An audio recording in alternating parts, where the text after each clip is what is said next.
Hello दोस्तों, स्वागत है आपका हमारे यूट्यूब चैनल में। आज हम एनिशिएंट हिस्ट्री में सिकंदर के इतिहास के बारे में पढ़ेंगे। यह हमारा एनिशिएंट हिस्ट्री से संबंधित 12वां वीडियो है। आप इससे पहले का वीडियो हमारी प्लेलिस्ट में जाकर देख सकते हैं। तो चलिए चलते हैं सेशन की ओर। सिकंदर का जन्म 356 ईसा पूर्व में यूनान की मकदूनिया में हुआ था। और यूनान के मकदूनिया में भी कहाँ हुआ था?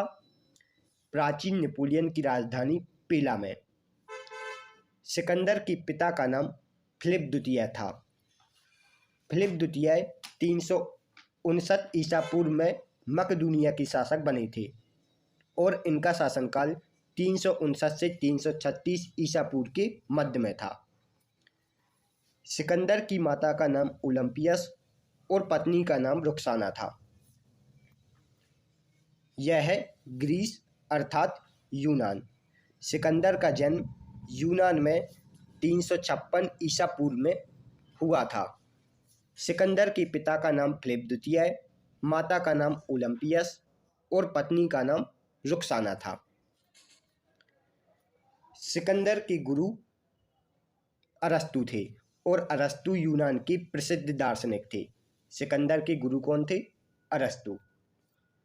सिकंदर 336 ईसा पूर्व में मकदूनिया का शासक बना था और अपने शासक बनते ही अपनी प्रारंभिक 2 वर्षों में सिकंदर ने एक मजबूत सेना का गठन कर लिया। 329 ईसा पूर्व में सिकंदर के पिता की हत्या हो जाती है। सिकंदर के सबसे प्रिय घोड़े का नाम बहुकेपला था। सिकंदर के सबसे प्रिय घोड़े का नाम क्या था? बहुकेपला। सिकंदर के जल सेनापति का नाम निर्याकस और थल सेनापति का नाम सेल्यूकस निकेटर था। सिकंदर के जल सेनापति का नाम क्या था? निर्याकस और थल सेनापति का नाम सेल्यूकस निकेटर था। सिकंदर को सिकंदर तृतीय, अलेक्जेंडर मैसिडोनियम और अलेक्जेंडर द ग्रेट के नाम से भी जाना जाता था। अब हम सिकंदर के आक्रमणों को पढ़ेंगे।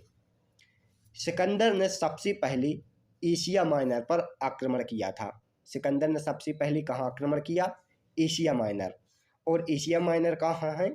आधुनिक तुर्की के मध्य भाग में। एशिया माइनर आधुनिक तुर्की के मध्य भाग में स्थित है।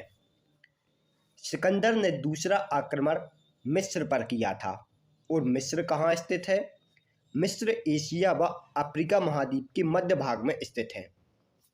जबकि सिकंदर ने तीसरा आक्रमण इराक के विरुद्ध किया और इराक की राजधानी बेबीलोन पर अधिकार कर लिया। सिकंदर ने सबसे पहले एशिया माइनर पर आक्रमण किया, फिर उसके बाद मिस्र पर आक्रमण किया और तीसरा आक्रमण इराक के विरुद्ध किया और इराक की राजधानी बेबीलोन पर अधिकार कर लिया। एक बार इसे हम मैप में देख लेते हैं। यह है ग्रीस अर्थात यूनान। यहाँ सिकंदर का जन्म हुआ था। सिकंदर ने सबसे पहले एशिया माइनर पर आक्रमण किया, फिर उसके बाद इजिप्ट अर्थात मिस्र पर आक्रमण किया और उसके बाद इराक पर आक्रमण किया और इराक की राजधानी बेबीलोन पर अधिकार कर लिया।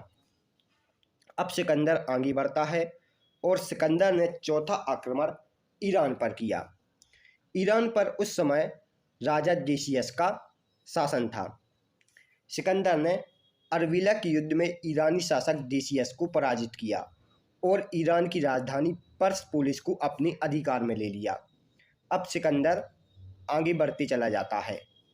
सिकंदर का अगला निशाना जम्मूद्वीप अर्थात भारत था, परंतु उससे पहले सिकंदर को अनेक पहाड़ी जनजातियों से युद्ध करना पड़ा था। सिकंदर जैसे ही भारत में आगे बढ़ने की सोचता है तो उसे बीच में बहुत सारी पहाड़ी जनजातियों से युद्ध करना पड़ा था। सिकंदर खैबर दर्रे से होकर भारत आया था। सिकंदर किस दर्रे से होकर भारत आया था? खैबर दर्रे से होकर।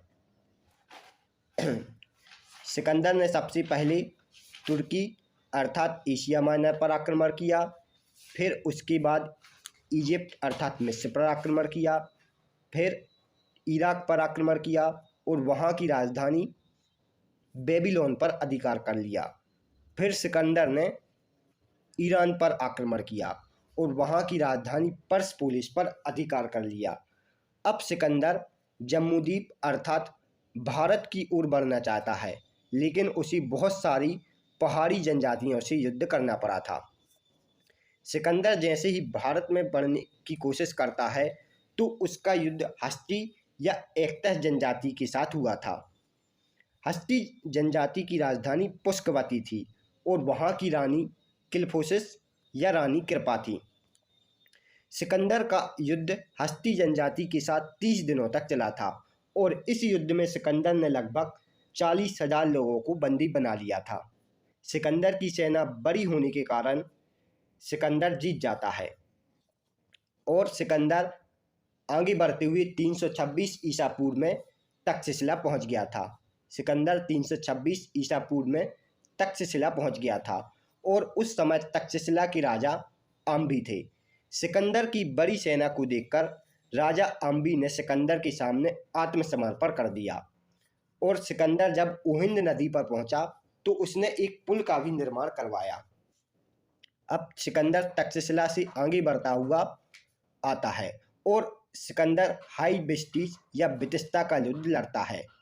बितस्ता का युद्ध राजा पूरस और सिकंदर के बीच झेलम नदी के तट पर 326 ईसा पूर्व में हुआ था। इस युद्ध में सिकंदर जीत जाता है, लेकिन सिकंदर पूरस को एक राजा की तरह व्यवहार करने पर छोड़ देता है।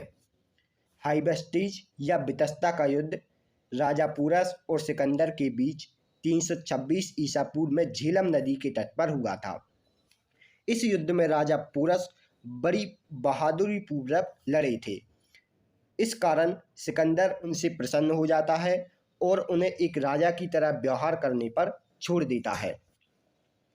सिकंदर ने वहां बहुकेपला और निकैया नामक नए नगर की भी स्थापना की थी। सिकंदर ने बितस्ता नदी के तट पर अपने घोड़े के नाम पर बहुकेपला और विजय के उपलक्ष्य में निकैया नामक नए नगर की भी स्थापना की थी। सिकंदर आगे बढ़ते हुए चिनाब नदी को पार करके छोटी छोटी जनजातियों से युद्ध करता है। सिकंदर ने झेलम और चिनाब नदी को पार कर लिया। सिकंदर ने रावी नदी को पार करके कत्था या कतकुई जनजाति के साथ भी युद्ध लड़ा था। कतकुई जनजाति के लोग अपने युद्ध शैली के लिए बहुत प्रसिद्ध थे। इससे सिकंदर की सेना को बहुत क्षति हुई थी। सिकंदर ने रावी नदी को पार करके कत्था या कतकुई जनजाति के साथ युद्ध लड़ा था और यह जनजाति अपने साहस के लिए प्रसिद्ध थी। सिकंदर की सेना ब्यास नदी से आगे नहीं बढ़ती है। सिकंदर की सेना ने ब्यास नदी से आगे बढ़ने से इनकार कर दिया। क्यों कर दिया था? क्योंकि वह बहुत समय से अपने घर अर्थात यूनान से निकले थे और उन्हें अब घर जाना था और इस कारण सिकंदर की सेना ने ब्यास नदी से आगे बढ़ने से इनकार कर दिया। सिकंदर की मृत्यु। सिकंदर ब्यास नदी से वापस लौटा था। परीक्षा में प्रश्न पूछा जाता है कि सिकंदर किस नदी से वापस लौटा था? ब्यास नदी से। सिकंदर कुल 19 महीनों तक भारत में रहा था। सिकंदर कुल 19 महीनों तक भारत में रहा था। सिकंदर की मृत्यु 323 ईसा पूर्व में बेबीलोन में हो गई थी। सिकंदर की मृत्यु कब हुई थी? 323 ईसा पूर्व में बेबीलोन में। यह है सिकंदर द्वारा जीते गए क्षेत्र का नक्शा। अब सवाल उठता है कि सिकंदर ने सिर्फ इतने ही क्षेत्र को जीता था, लेकिन उसे विश्व विजेता क्यों कहा जाता है?